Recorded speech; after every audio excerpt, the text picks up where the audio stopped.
Há limiares numa vida que nunca atravessamos inteiramente sem um aperto no coração, mesmo quando os desejamos. São os momentos em que deixamos algo para trás, em que fechamos uma porta atrás de nós, em que uma etapa termina para que outra possa começar. Imaginemos alguém que fecha pela última vez a porta de uma casa que está a deixar. Viveu ali durante anos. As paredes nuas ressoam agora de uma maneira que ele não lhes conhecia. As divisões vazias de móveis parecem ao mesmo tempo maiores e mais pequenas, estranhamente reais. Tudo ainda está ali. E, no entanto, nada é igual. Parte para outra coisa. Talvez para uma vida melhor, para uma casa que escolheu, para um futuro que espera. E apesar disso, no momento em que a chave gira na fechadura pela última vez, algo dentro dele se aperta. Algo que não tinha previsto e que não sabe bem nomear. Todos conhecemos essa emoção. Parece-se com aquela que por vezes nos toma diante de uma árvore de outono, quando o vento leva as suas folhas uma a uma. Há ali uma beleza inegável, esses dourados e vermelhos, essa luz oblíqua de fim de dia sobre os ramos que se vão despindo. E ao mesmo tempo, uma melancolia surda, a sensação de algo que se acaba, que se vai embora e que não voltará sob essa forma. Há em tudo o que se vai algo que nos aperta o coração. E aprender a compreender essa emoção, a olhá-la de frente, em vez de fugir dela, ensina-nos muito sobre a mudança, sobre a perda e, no fim, sobre nós mesmos. É disso que gostaria de falar hoje, do que se vai e do que isso faz de nós. É preciso começar por reconhecer uma verdade que muitas vezes sentimos sem a formular claramente. Toda mudança contém uma perda. Nas mudanças que sofremos, essa verdade impõe-se com violência. Um luto, uma ruptura, um fim que não tínhamos desejado arrancam da nossa vida algo que teríamos guardado se tivéssemos podido. A perda está nua, evidente, por vezes brutal. Ninguém precisa que lhe a expliquem. Ela faz-se sentir na carne.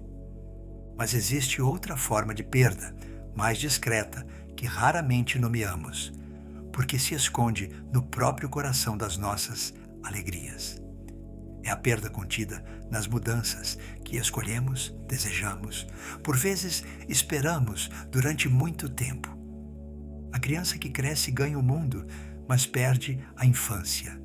Quem escolhe um caminho, uma profissão, um lugar para viver, ganha tudo o que esse caminho lhe oferecerá, mas renuncia, ao mesmo tempo, a todas as outras vidas que poderia ter vivido, a todos os caminhos que não tomará. Mesmo mudar-se para a casa dos seus sonhos é deixar aquela onde tanto se viveu. Nada verdadeiramente novo acontece sem que algo antigo se apague. É uma lei da existência, e ela explica uma experiência estranha que todos já tivemos.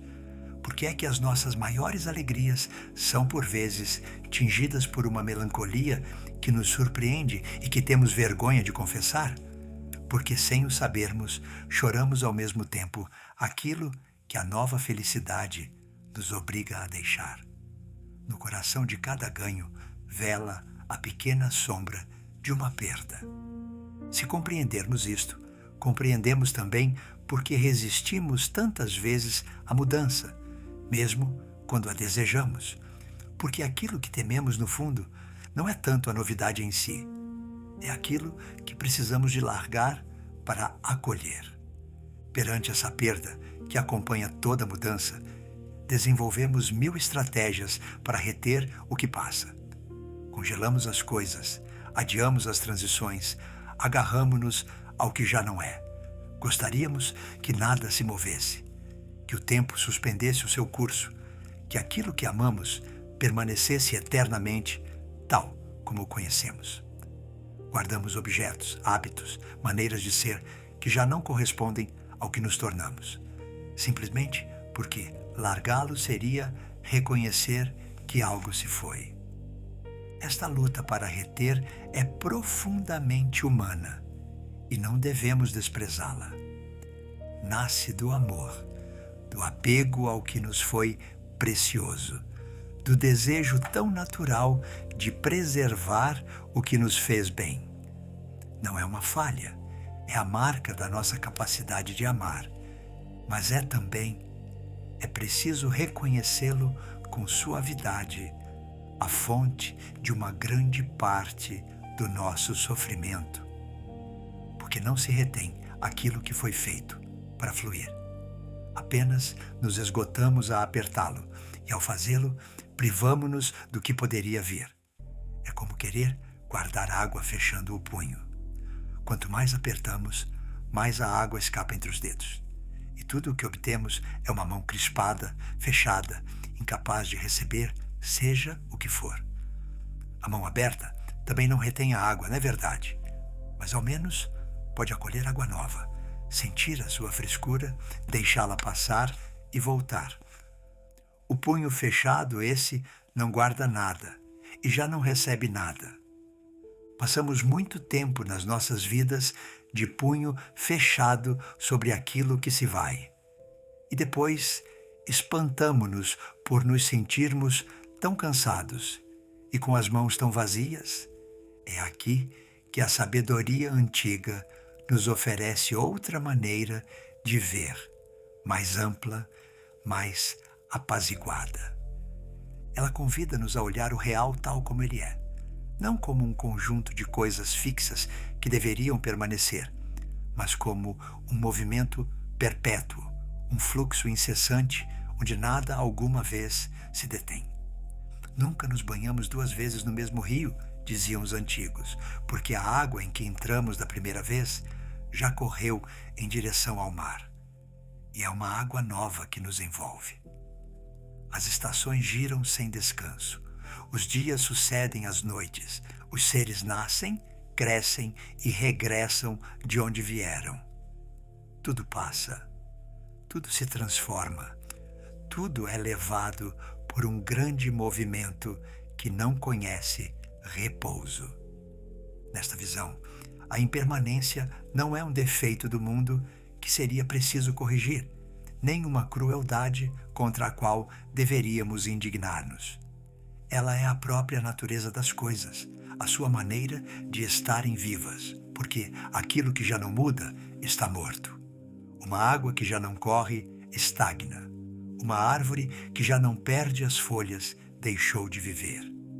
Um ser que já não se transforma terminou a sua existência. A mudança com as perdas que contém é o próprio sinal da vida que continua. Querer que as coisas permaneçam eternamente fixas seria, portanto, querer, sem o saber, que deixassem de viver.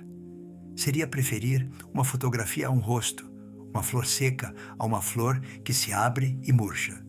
Julgamos amar as coisas ao querermos fixá-las, mas apenas recusamos a sua própria vida. Ajustar-se ao movimento, em vez de lutar contra ele, não é resignação, nem uma indiferença que teria renunciado a tudo. É acompanhar o ritmo do que está vivo, aceitar que viver é mudar, e que mudar é perder e receber sem cessar. Isso não elimina a dor de perder, e não se trata de fingir que ela não existe, mas transforma a nossa relação com ela. A perda deixa de ser uma anomalia escandalosa, uma injustiça feita a nós em particular, torna-se o reverso natural da vida que avança, o preço da nossa pertença ao mundo dos vivos. Quando algo se vai da nossa vida, deixa atrás de si um espaço. Esse espaço é doloroso, vazio, semelhante a uma falta que não deixa de se recordar a nós. Onde havia uma presença, resta apenas uma ausência. E essa ausência pesa por vezes mais do que pesava a própria presença. Todos conhecemos esse vazio deixado por aquilo que já não está. E, no entanto, esse vazio não é apenas uma mutilação, é também, à sua maneira, uma abertura. Quem perdeu aprende coisas que quem nunca perdeu nada não pode conhecer. Aprende o valor daquilo que permanece, que talvez olhasse sem ver. Aprende a profundidade que a falta dá. Essa maneira como a ausência escava em nós uma capacidade maior de sentir, de compreender, de amar. Aprende uma nova compaixão pela dor dos outros porque conheceu a sua. A perda, quando não nos quebra, aprofunda-nos. Alarga a alma, por vezes dolorosamente, como se abre um sulco na terra para poder semear. Há uma velha imagem que diz isso com justeza, a do vaso rachado. Um vaso perfeitamente fechado guarda o seu conteúdo, mas permanece fechado sobre si mesmo. O vaso que foi rachado, esse, deixa por vezes passar uma luz que antes não entrava, precisamente pela brecha da sua ferida. Aquilo que foi partido em nós torna-se por vezes o lugar por onde algo novo pode entrar, por onde comunicamos com os outros e com a vida de uma maneira que a nossa integridade anterior não permitia. Não se trata de idealizar o sofrimento, nem de fingir que toda perda seria um bem disfarçado. Isso seria mentir e faltar ao respeito a quem sofre. A perda é, antes de tudo, uma perda e dói. Mas é preciso reconhecer que ela não é apenas destruição. Abre um vazio onde algo novo pode germinar, desde que não nos apressemos a tapá-lo logo com a negação, com a fuga, ou com uma consolação demasiado rápida que impediria o trabalho subterrâneo de se cumprir. Porque esse vazio, quando lhe damos tempo, opera em nós uma transformação. E talvez seja isso o mais importante. Não atravessamos uma verdadeira perda sem sair dela diferentes. Muitas vezes imaginamos que curar de uma perda consistiria em voltar a ser quem éramos antes, como se nada tivesse acontecido, uma vez a ferida fechada. Mas não é assim que as coisas acontecem. Não se regressa ao estado anterior. Tornamo-nos outra pessoa, alguém que integrou a perda no seu próprio tecido, que a carrega agora dentro de si, não como um peso morto, mas como uma parte daquilo que é. A natureza oferece-nos a imagem dessa transformação no grão semeado na terra. O grão só dá fruto deixando de ser grão. Se quisesse conservar-se intacto, permanecer para sempre aquilo que é, ficaria um grão único e estéril. É desfazendo-se, desaparecendo enquanto grão que se torna caule, depois espiga, depois colheita. A sua perda de si mesmo é a condição da sua fecundidade. Ele não se conserva, transforma-se, e essa transformação passa necessariamente por uma forma de desaparecimento. O mesmo acontece conosco. Aquilo que perdemos não nos é apenas retirado. Trabalha em nós, molda-nos, participa na pessoa em que nos tornamos. Os seres que nos deixaram continuam a formar-nos pela própria falta que deixam, por tudo o que a sua ausência nos ensina, pela maneira como agora os carregamos em nós. As vidas que deixamos de viver, os caminhos que não tomamos, alimentam secretamente aquela que vivemos. Nada do que nos tocou verdadeiramente desaparece por completo. Transforma-se em profundidade, em sabedoria, em compaixão, nessa densidade que adquirem os seres que viveram muito e perderam muito. Aceitar transformar-se através da perda não é, portanto, esquecer, nem virar a página como quem fecha um livro. É deixar que aquilo que se foi se torne uma parte viva da nossa profundidade, mais uma raiz na terra do nosso ser. Mas para que essa transformação se cumpra, é preciso adotar a atitude justa. E essa atitude situa-se entre dois perigos que convém saber evitar. O primeiro perigo seria negar a perda, passar depressa, fazer como se nada tivesse acontecido, atirar-se imediatamente para a novidade, para não sentir o que se vai, encher o vazio a toda a velocidade, por medo de o experimentar. O segundo perigo, inverso, seria fechar-se na perda, recusar todo o futuro por uma espécie de fidelidade ao passado, fazer da ferida um santuário onde nos instalaríamos para nunca mais sair. Entre esses dois perigos existe uma via justa, e ela consiste em honrar aquilo que se vai. Honrar é tomar tempo para saudar aquilo que termina. É olhar uma última vez, com atenção, antes de fechar a porta. É agradecer o que foi, reconhecer o que nos deu, conceder ao que se acaba a dignidade de um verdadeiro fim, em vez de o deixar fugir na distração. Os antigos conheciam bem essa necessidade. Tinham ritos para marcar as passagens, gestos para saudar as estações que terminavam, cerimônias para dar aos finais o peso e a dignidade que merecem. Nós, muitas vezes, atravessamos as transições sem cerimônia, à pressa, sem parar para reconhecer aquilo que se vai. E algo dentro de nós fica então inacabado, como uma frase que não tivéssemos terminado, uma despedida que não tivéssemos dito. Aquilo que não foi honrado não se torna verdadeiramente passado. Continua a assombrar-nos, a puxar por nós a partir de trás, em vez de se depositar pacificamente dentro de nós. Honrar aquilo que se vai é precisamente permitir-lhe tornar-se passado no bom sentido da palavra. Não esquecido, mas cumprido, reconhecido, integrado. É por esse reconhecimento que a perda pode transformar-se em profundidade fértil, em vez de permanecer uma ferida aberta que nunca cicatriza. Voltemos para terminar àquele que fechava a porta da sua casa e que olhava a árvore perder as folhas na luz de outono. Agora podemos compreender o que essa árvore tinha para lhe ensinar. O outono não é uma derrota da primavera. Não é o momento triste em que a natureza renuncia e se empobrece. É, pelo contrário, o cumprimento de todo o ano, o tempo em que a árvore, depois de ter dado seus frutos, se despe daquilo que já não tem de carregar. E esse despojamento não é um fim, já prepara no segredo da terra a primavera que virá.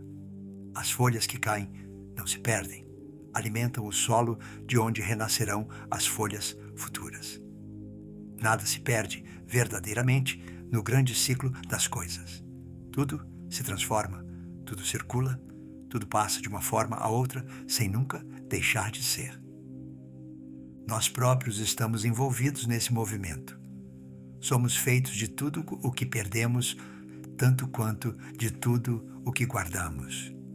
Os seres que nos deixaram, as épocas da nossa vida que terminaram, as versões de nós mesmos que deixamos para trás, tudo isso não se evaporou no nada. Vive em nós, transformado, tornado a própria matéria daquilo que somos hoje. Consentir em transformar-se através das perdas não é resignar-se tristemente ao inevitável. É aceitar estar plenamente vivo, porque o que está vivo não permanece. O que está vivo torna-se, e há uma paz profunda que espera aquele que deixa de lutar contra esse movimento, que abre o punho em vez de o fechar, que deixa ir aquilo que deve ir e que se deixa moldar, sem revolta, por tudo o que passa através dele. Penso ao terminar nessa árvore de outono. Ela não retém as suas folhas, não se agarra desesperadamente à sua folhagem de verão, não se revolta contra o vento que a leva. Deixa-as ir, simplesmente sem drama, numa espécie de consentimento tranquilo. E esse despojamento, que poderia parecer um empobrecimento, não a empobrece. prepara. Na sua própria nudez, a árvore permanece pronta, recolhida, disponível para a nova seiva que subirá quando chegar o momento. Largou o que devia ser largado, e é precisamente por isso que poderá voltar a florir. Deixamos sempre alguma coisa para nos tornarmos aquilo que ainda não somos. Essa é a lei do que vive, e talvez seja também, no fundo, a forma mais humilde e mais alta da nossa liberdade. Não recusar aquilo que se vai, mas consentir em ser transformados por isso e confiar como a árvore nua do outono, naquilo que, a seu tempo, renascerá.